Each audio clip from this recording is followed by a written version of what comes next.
राजधानी राजधानी राजधानी इन्ना लिल्लाहि व इन्ना इलैहि राजिऊन। यहाँ मौजूद ताज़ियती नशिस्त में आप तमाम लोग, आज हमारे लिए बहुत दुख की बात है कि हमको खलील भाई की ताज़ियत के लिए जमा होना पड़ा है। खलील भाई हमेशा से सच्चे हमदर्द रहे हैं। मैंने आज तक कभी किसी से नहीं सुना, न कभी देखा कि उन्होंने किसी से सख्ती से बात की हो, छोटे से छोटा वर्कर हो या कोई बड़ा आदमी हो। मैंने जब भी खलील भाई को फ़ोन किया और उनको बोला आप कहाँ हो खलील भाई, मुझे मिलना है, तो दूसरा जुमला उनका रहता था तू बोल ना भाई तू कहाँ है, मैं आता हूँ। उस आदमी के अंदर बीमारी में भी, तकलीफ में भी ये खाक सारी थी। ऐसे दर्जे पे वो थे। जब उनका आज यहाँ प्रोग्राम हुआ, उनके घर का और ऑफिस का इफ्तिताह, तो शहर उनको किस कदर चाहता है ये हमने देखा। लेकिन इसके बावजूद खलील भाई के अंदर खाकसारी इतनी थी, न कभी किसी को सख्ती से उन्होंने कहा, न कभी किसी की दिल आज़ारी की। जैसे रिजवान सर बोल रहे थे कि वो 2002 में पार्टी के प्रेसिडेंट थे, लेकिन जब 1997 में उनको प्रेसिडेंट बनाने की बात आई, पार्टी का प्रेसिडेंट बनाने की बात आई, तो लोग निहाल साहब के पास आते थे और बोलते थे खलील अंसारी बहुत जूनियर है, उनसे क्या तजुर्बा, अभी उनको सियासी तजुर्बा नहीं है, हमने उनको देखा नहीं है। साहब बोलते थे मैंने उसकी नस्लों को देखा है, उसके डीएनए को देखा है, वो वफादार है और वो तुम्हारे लिए मुफीद साबित होगा। वही मैं आज बोलती हूँ कि जिस तरह के खवास खलील भाई के अंदर थे, जिस तरह की खाकसारी, जिस तरह की जहानत, वही जहानत उस डीएनए में थी तो इस आदिल में भी होगी। जिस तरह तुमने खलील भाई को अपने सर आंखों पे बैठाया, हमेशा उन पर भरोसा किया, उनको तुम हमेशा अपना बड़ा समझे, सरप्रस्त समझे, वैसे ही तुमको उनके बच्चों को भी लेकर चलना है। कह रहे थे कि भाई ज़रूरत पड़े तो हमको याद करना। मैं ये बोलती हूँ कि जब ज़रूरत नहीं भी हो तो हमको याद करना से हमारी पार्टी पे और ख़ास तौर पे हमारे ख़ानदान पे मैं बोलूँगी जो खलील भाई के एहसान थे, उसको हम लोग, अगर आप लोगों की कुछ काम आकर चुका सकते हैं तो हम अपने आप को खुश नसीब समझें। हमारे घर में इतने सानहे हुए, लेकिन उसके बावजूद हमारे पास हनीफ साबिर और खलील वकील दो ऐसे सुतून थे जो हमारी मदद के लिए खड़े रहते थे। जब हनीफ साबिर चले गए इस दुनिया से, उसके बाद भी खलील भाई हमारे साथ लगे रहे, निजी मामले में हो चाहे सियासी मामला हो, चाहे स्कूल पे कोई आफत आई, हर चीज को झेलने के लिए वो तैयार रहते थे। जब 2002 का इलेक्शन हुआ, इलेक्शन डिक्लेयर हुआ, इलेक्शन होने वाला था, तो किला के इतराफ के वर्कर आए और साहब को बोलने लगे कि इस मर्तबा खलील अंसारी को उम्मीदवारी करवाओ किले से। साहब जानते थे कि खलील अंसारी किस सोच के आदमी है। वो उन्होंने एक फ़ोन किया, बोले खलील वकील तुम इलेक्शन लड़ना चाहते हो क्या?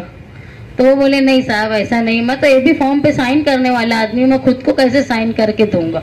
साहब समझ गए और उन्होंने लोगों को बोला कि खलील वकील इस टाइप का आदमी नहीं है, इलेक्शन लड़ना नहीं चाहता। लेकिन साहब के दिमाग में कुछ था। जब इलेक्शन हो गया, कोऑप्शन की बात आई, तो खलील भाई को बुलाया साहब ने और बोला कि तुमसे ज़्यादा अच्छा कोऑप्शन का मेंबर, तुमसे अच्छा काबिल और वफादार हमारी पार्टी को कोई मिल नहीं सकता। खलील भाई ने जवाब दिया कि साहब आपने इतनी तारीफ कर दी, ये तारीफ इस वक्त की है जब मैं तुम्हारे कोऑप्शन का मेंबर नहीं हूँ। यही एतमाद मेरे लिए बहुत कुछ है, मुझे कोई ओहदे की ज़रूरत अब पार्टी से नहीं। जिस वक्त लोग ओहदे के लिए लड़ाई करते हैं, उन्होंने कभी कोई फ़ायदा उठाने की कोशिश नहीं की। हमेशा से वो पार्टी के लिए, निहाल साहब के लिए और हमारे ख़ानदान के लिए, पार्टी वर्कर्स के लिए, अगर एक वर्कर बोल दे कि मुझे ये काम है, खलील भाई फौरन उसके लिए, तबीयत ख़राब होने के बावजूद भी वो लगे रहते थे। यहाँ जब वो आखिरी बार आए मुस्तकीम की रिहाई की खबर सुन के, तो सब गाड़ियों का प्रोग्राम तय हो रहा था, तो मुझे बोलने लगे मैं किसके साथ जाऊँगा? बोले खलील भाई आप सफ़र करेंगे? तो बोले क्यों? बोले आप सफ़र करेंगे, आपकी तबीयत ठीक रहती है, तो मुझे वो आखिरी जुमला वो बोले, बाई मैं तो हमेशा सफ़र में ही रहता हूँ। वो जुमला जो था, जब मुझे सुबह खबर आई और ख़बर आने के बाद मोइन मुस्तकीम को लेने के लिए गया था, मैं मोइन को फ़ोन की और बोली कि खलील भाई का इंतकाल हो गया है। तो थोड़ी देर मोइन कोई जवाब नहीं दिया। मौली मुस्तकीम को तू कैसे बोलेगा? तो बोले कैसे बोलूँ, मेरा दिमाग काम नहीं कर रहा है। बोले तू ऐसा बोलना कि अभी खलील भाई की तबीयत बहुत ज़्यादा ख़राब है, बहुत सीरियस है, उसके थोड़ी देर के बाद बात बोलना वरना वो टूट जाएगा। और लेकिन ऐसा हुआ, और बोले फ़ोन उसका स्टार्ट मत करने देना वरना व्हाट्सएप पे वो समझ जाएगा। मुझे पता था कि खलील भाई की खबर सुन के उससे ज़्यादा बुरी खबर हमारे लिए कुछ नहीं थी, ना हमारी पार्टी के लिए, ना हमारे निजी तौर पे। खलील भाई का नेमुल बदल आए ये बहुत मुश्किल है। मैं उनके लड़के से भी ये कहूँगी कि कोशिश करना कि खलील भाई जैसे हो जाओ, बहुत मुश्किल है। जो मोहब्बत और शफकत हम लोगों के लिए खलील भाई की थी, तो मैं मानती हूँ कि आप लोग उनके बेटे इतने खुशनसीब है कि जो बाप के तौर पे उनको आपने पाया। बहुत खुशनसीब हो आप लोग, क्योंकि वो एक आम, जिसको नहीं जानते थे, आम आदमी को भी इतनी मोहब्बत से, इतने प्यार से बोला करते थे। हर वक्त कोशिश करते थे कि वो मदद करे, कोई भी मामला हो। वो किस मिजाज के आदमी थे कि लड़ाई झगड़े से दूर रहते थे, ऐसा लोग समझते हैं। लेकिन किसी भी पुलिस का मैटर हो, कोई भी ऐसा हो जिसमें केस होने का मामला, उसमें कभी खलील भाई डरे नहीं। हर वक्त बोलते केस होगा ना मुझ पे होगा। जब पहली यहाँ रिजेक्ट हुई नासिर खान और दूसरे लोगों की जमानत, खलील भाई उनकी ऑफिस के उद्घाटन के ताल्लुक से मेरे पास आए थे। मुझे बोलने लगे, यहाँ रिजेक्ट अगर मुस्तकीम की हो गई तो फिक्र मत करना, मेरे दोस्त हाई कोर्ट में, मैं तेरे साथ चलूंगा। यदि उनकी ये मोहब्बत थी। रोजाना वो फजर के टाइम में उठते थे, और जिस वक्त से मुस्तकीम जेल में थे, भले ही मैं फोन ना करूं, वो फोन ना करे, लेकिन सुबह कोई ना कोई मैसेज, चाहे वो ऐसे ही वायरल मैसेज हो, कोई आयत हो, वो भेज दिया करते थे। जब मैं मैसेज देखती थी तो मैं ये समझती थी कि खलील भाई के कहने का मतलब ये है कि मैं तुम लोगों के साथ हूँ, खुद को अकेला मत समझना।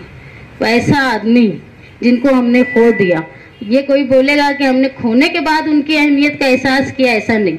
उनके वजूद में भी हमने उनको वही इज्जत दी, वही दर्जा दिया जो आज हम उनको महसूस कर रहे हैं। उनका चले जाना पार्टी के लिए, शहर के लिए बहुत बड़ा खलल है, जिसको पूरा करना बहुत मुश्किल है।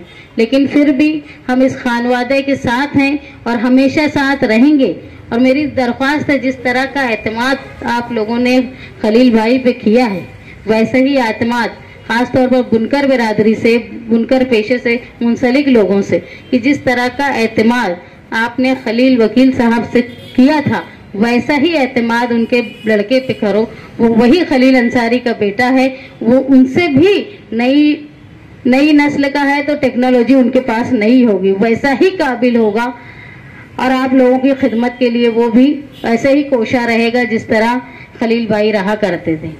आज मेरे पास कोई ऐसे अल्फाज नहीं है, लेकिन एक बात मैं बोलूँगी कि खलील भाई की पूरी शख्सियत, पूरी सियासी ज़िंदगी, यहाँ तक के ऐसे वक्त में भी वो हमारे पार्टी के सदर रहे जब सियासी लोग गिर चुके थे, उस वक्त भी कोई खुर्दबीन से भी उनके खिलाफ कोई लफ्ज नहीं निकाल पाया, उनकी शख्सियत में कोई ऐब नहीं निकाल पाया। ऐसे खलील भाई थे।